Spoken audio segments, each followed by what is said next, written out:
dizuen bezala, ezoizko osoko bilkura da, arrazoituko dut zergatik den, herritarrek herri kontsulta bat eskatzen dutenean, 27/2012ko foru legeak dionez, handik hilabete batera udalbatza elkartu beharra. Aurtengo aprilaren 18an, herritar talde batek kontsulta eskaera aurkeztu zuen. 353 herritarren babesarekin. Galdera honako hau da. Ados al zaude etxarrianaz Euskal Herriko udalerri izan da Europako estatu independiente berri baten parte izatearekin? 18an izan zenez, eta gorra maika da, legea dion bezala, honek harri dugu, eta idazkarian mesedez, azalduko digu honek zer nolako ibilbidea izango du. Urtarrilan herriko 5 pertsona eskatu zuten herri kontsulta bat egiteko beharreko pausoak egitea. Eta orduan ja prozesua martxan jarri genuen. Hilabete hauetan bildu ditugu sinadurak hemen udaletxean, eta apirilaren 15ean ja bultzatzaileek jaso zituzten sinadurak eta 18an aurkeztu.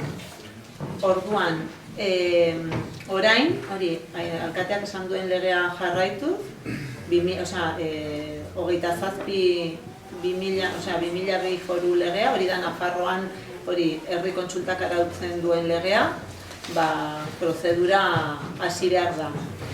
Orduan, gaurko plenoan, hartu behar duzuen akordioen ezaugarriak edo akordioa gehiengo osoz hartu behar da. Orduan, 11 zinegotzi izan da, gutxienez beharko dira 6 aldeko bozka.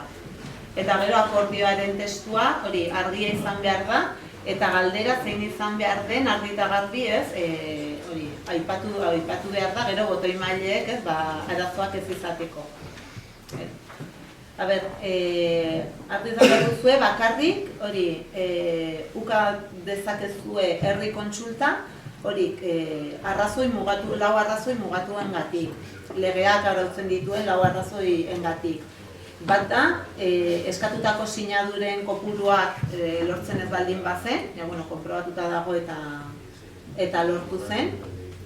Gero epe batzuetan aurkezten baldin bada, salbuespen egoera, sitio, hauteskunde garaia, erreferenduma eta herri kontsulta tramitean dagoen bitartean edo deitu baino lehen hauteskunde deialdi bat edo baldin badago, bertan bera utzi behar da, paralizatu eta gero ja hauteskunde horiek bukatzen direnean jarraituko zuen prozedura. Gero, beste kasu mugatu bat izango zen ordenamento juridikoa, akordioa ezin du urratu, eta udalaren ordezkaritza organoei dagozkion erabaki ahalmenak ezin du gutxitu. Eta gero, azkeneko kasu mugatua da kontsultatu nahi den gaia ez bada kontsulta daitezkeenetakoa edo udalaren eskumenekoa ez bada. Eta ni txostenean aipatzen dudan bezala, hau da puntu zailena, galderaren gaia ez dagoelako legeak dioen, zerrendatuta daukan udal eskumenen artean. Orduan, hori ikusita, orain akordioa bozkatu beharko duzue, gehiengo osoa lortu beharko da proposamena aurrera ateratzeko, eta gero hori eginda, eta herri galdeketa egin baino lehen, beharko da Espainiako gobernuaren baimena. Eta hori lortu behar da Nafarroako gobernuaren lehendakariaren bitartez.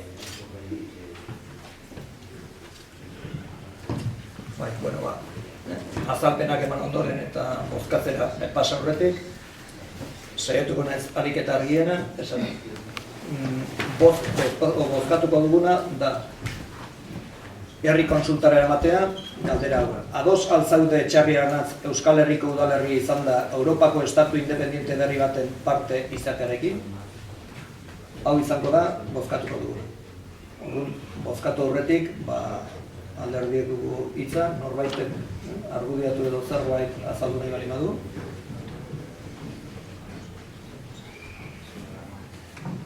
Norbaitek zerbait... O sea, se va a votar lo que se ha puesto en el punto. Norbaitek bali badu zerbait esateko, txanda irekitzen du. A ver, aurrera. Nosotros, el Partido Popular, vamos a estar en contra, porque creemos que Navarra es una unidad de España. España no respeta nuestra identidad, España no respeta nuestros foros, y creo que no más acertado, y creo que es lo que es una comunidad de España, una comunidad foral de España, y es lo que va a seguir siendo. Creo que sabemos todos que se haga unas elecciones, que se haga una consulta, y esto va a servir para poco. Tengo información sobre Europa, lo que dice Europa sobre el tema de autodeterminación, y creo que os voy a leer un poco, os voy a comentar un poco el tema, y de todas formas os pasaré lo que dice Europa sobre el tema este.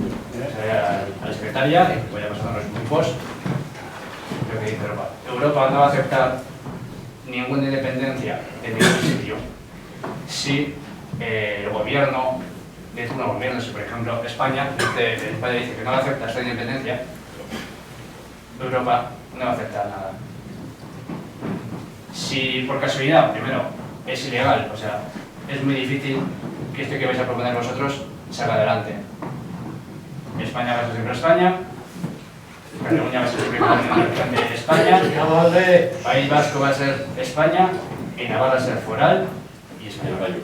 Por mucho que intentéis hacer consultas, cualquier cosa, va a ser así. De todas formas, esto, según el punto, bueno, de todas formas, el artículo 1.2 declara que si por casualidad hubiese una independencia, tendrían que decir todo el país, o sea, Andalucía, Madrid, Ceuta, tendría que elegir si Euskadi se quiere independizar. Eso es lo que es. De todas formas, ya diciendo un poquito, en estos momentos yo siento, sinceramente lo digo, siento vergüenza ajena. Siento vergüenza ajena por una razón muy clara.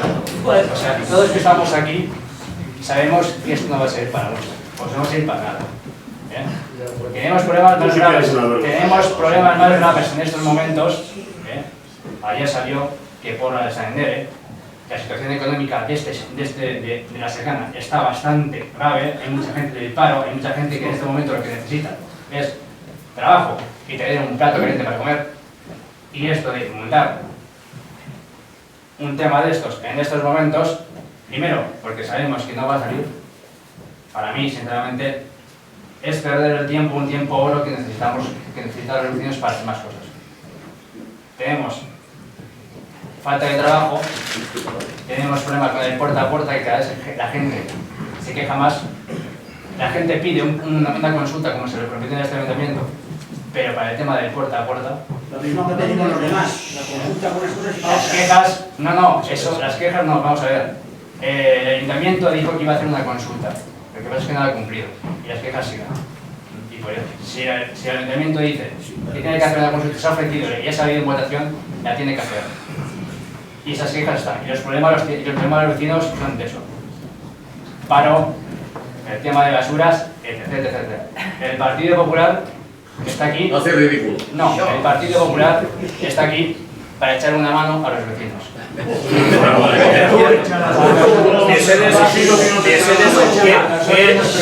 Yo izango dugu aukera hitz egiteko, orduan. A nosotros nos preocupa el trabajo. A nosotros nos preocupa que la gente pueda encontrar trabajo. Nosotros vamos a luchar para que la gente de la Secana tenga trabajo. ¿Qué es lo importante? ¿Qué es lo que pide ahora la gente?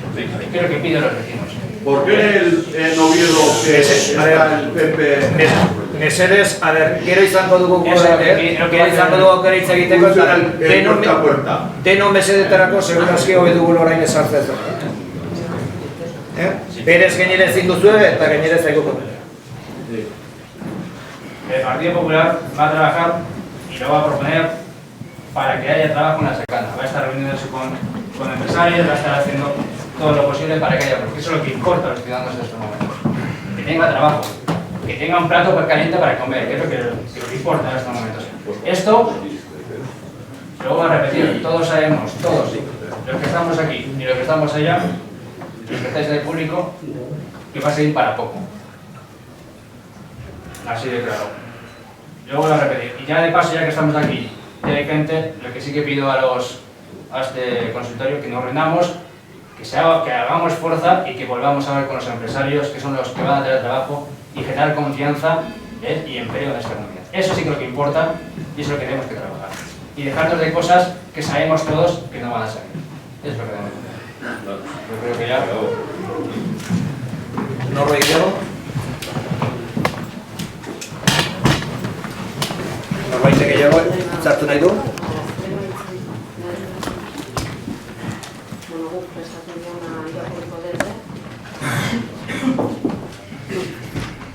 Herrien autodeterminazio printzipioa balio unibertsaleko printzipio gisa aurkezten da, estatuko edozein herri hartzen duena. Demokrazia faltak eta herrialdeetan askatasuna ez izateak nazio aniztasuna duten herrialdetan tentsioa sortzen du. Izan ere, herria kontsultatuz izanez gero, saiestuak izan zitezkeen gatazkak sortu izan ditu. Bestalde, herrialde batek bere etorkizunari buruzko nazio mailako eztabaida baketsua egitea desberdintasunei aurre egiteko modu arrazional eta zibilizatua da. Hala izan da Kanadako Quebec lurraldean eta Suedia eta Norvegiaren arteko disoluzioaren kasuan. Eta hor daukagu baita ere Eskoziaren adibidea.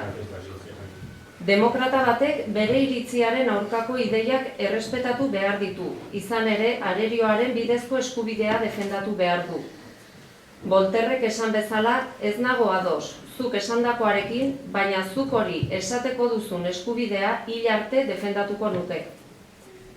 Herreri Rodríguez de Miñonek ere politikari eta legelari espainiarraren hitzetan, nazio bat batik bat elkarrekin bizitzeko borondatea da, baina elkarrekin voluntarioki bizitzeak lehendabizi elkar bizitzeko eroso sentitzea eskatzen du. Zaila de berezko nazio bat definitzeko irizpideak ezartzea, baina egiaz garrantzitsuena da herritar askok horrela sentitzen dutela, eta modu demokratiko batean adierazteko eskubidea dutela.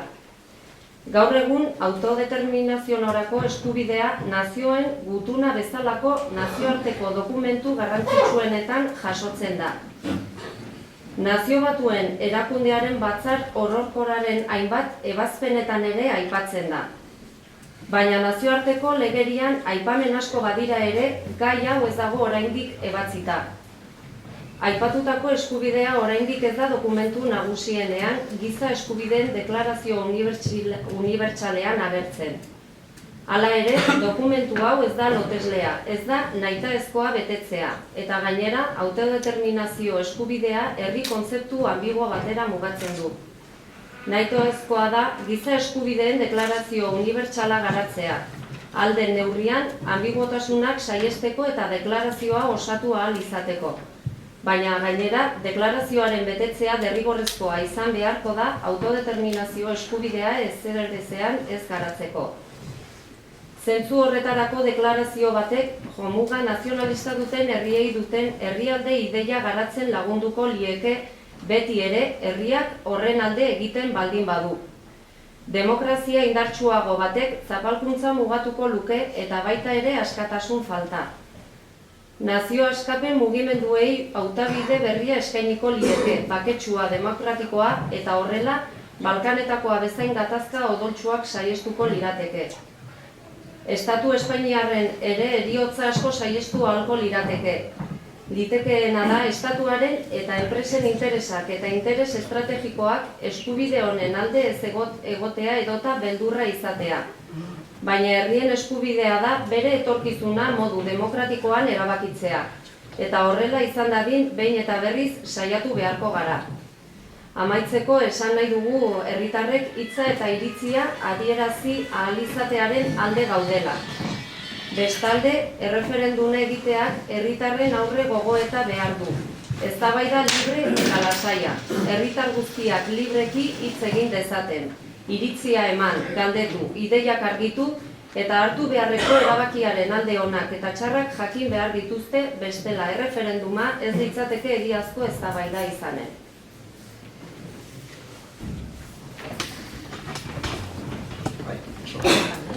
Eskerrik asko. Beste norbait gehiago? Bilduk ere badauka, idazki bat aipatzeko.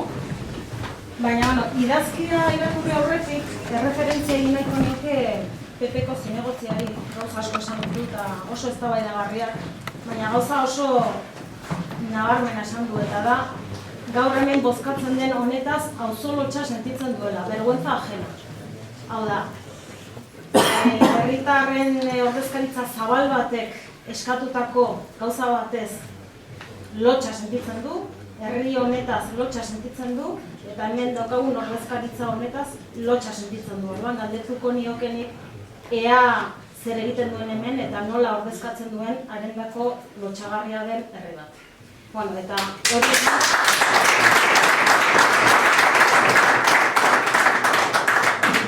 irakurriko dugu Bilduk idatzen dugu.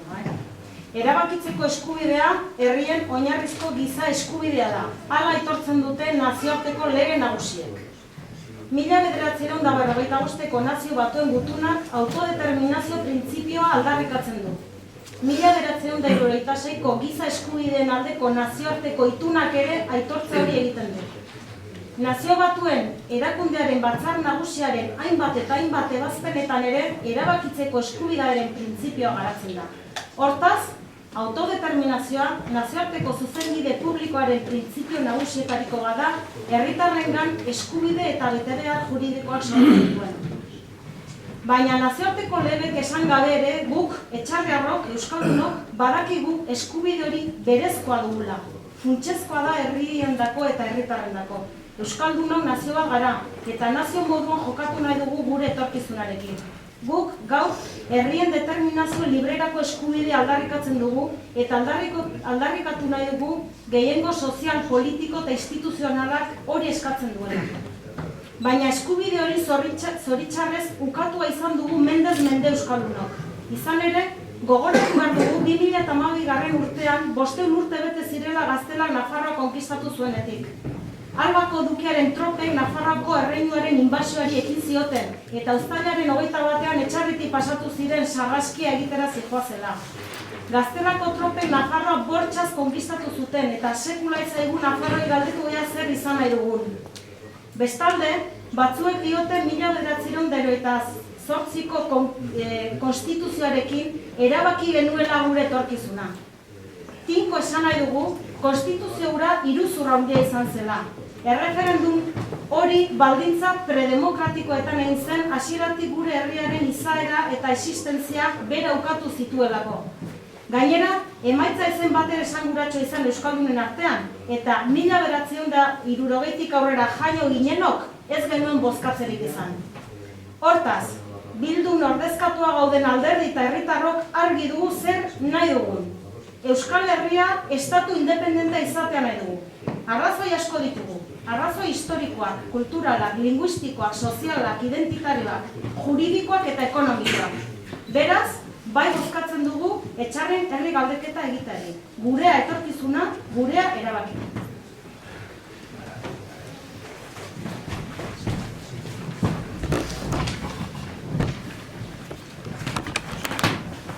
Perdón, ya que me ha contestado.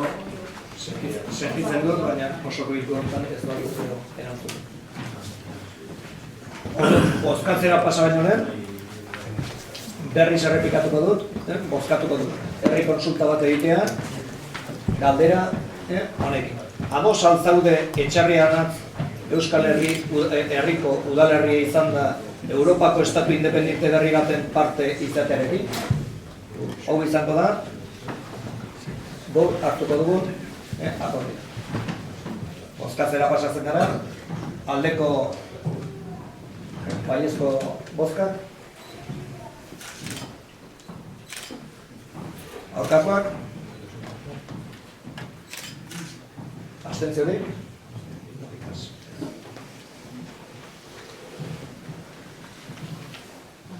Orduan, akordioa izango da proposatutako herri kontsulta egiteko prozedura hastea. Eta galdera, alkateak esan duena. Orain, alkateak bost egun naturalean eskatu behar du baimena Espainiako gobernura. Horretarako eskaera aurkeztu behar du Nafar gobernuko lehendakariari. Nafar gobernuko espedientea eta ziurtagiriak eta dena. Orduan, Nafar gobernuko lehendakariak izango ditu 10 egun estatura herri kontsulta hori, eskaera hori tramitatzeko. Eta gero, Nafar gobernuak baimena ematen baldin badu, ematen duenean, berriro erantzuna etorriko da bueltan Nafar gobernuko lehendakariaren bitartez. Eta hori, baimena jasotzen denean, alkateak izango du beste, 5 eguneko epea deialdi ofiziala egiteko. Eta herri kontsultaren prozesua izango da hauteskundeetako prozesu, antzekoa, boletinean argitaratu, hori eskualde batzordeak parte hartuko du eta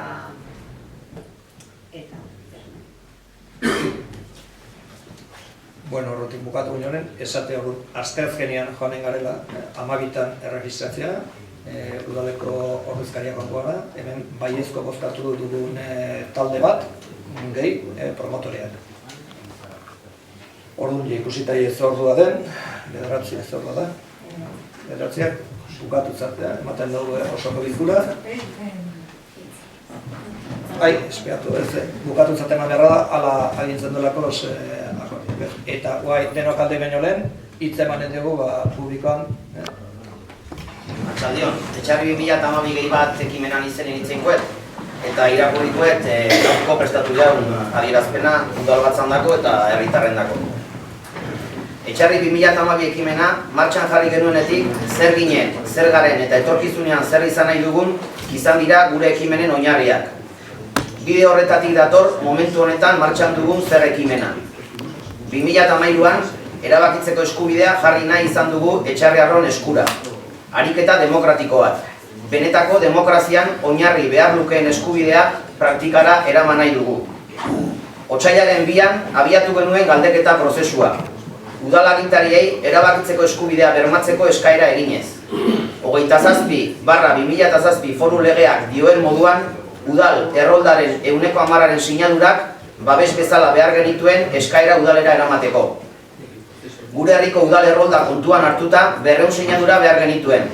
Gaur hona, batzar berezi honetara 360 sinadurek ematen duten babesarekin gatoz.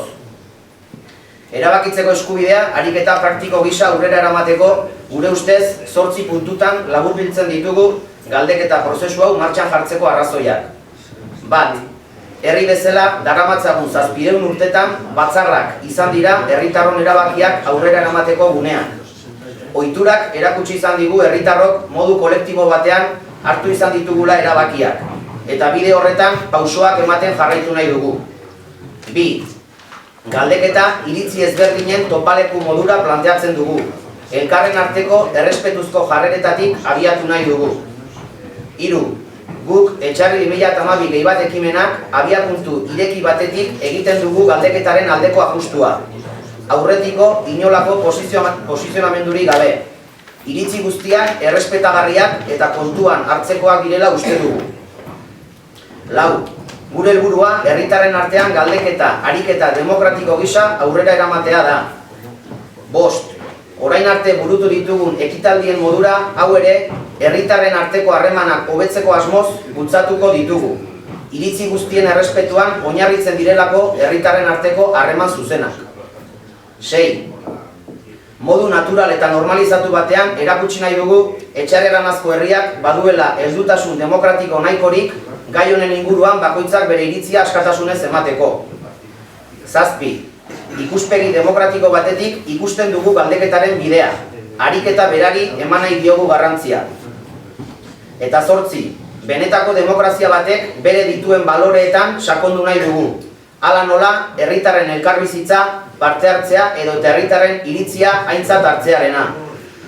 Hau esan da, gaur hemen Etxarreranazko udalagintariek gehiengo osoz onartutakoa txalotu nahi dugu. Bide batez, herritarrak zoriondu nahi ditugu.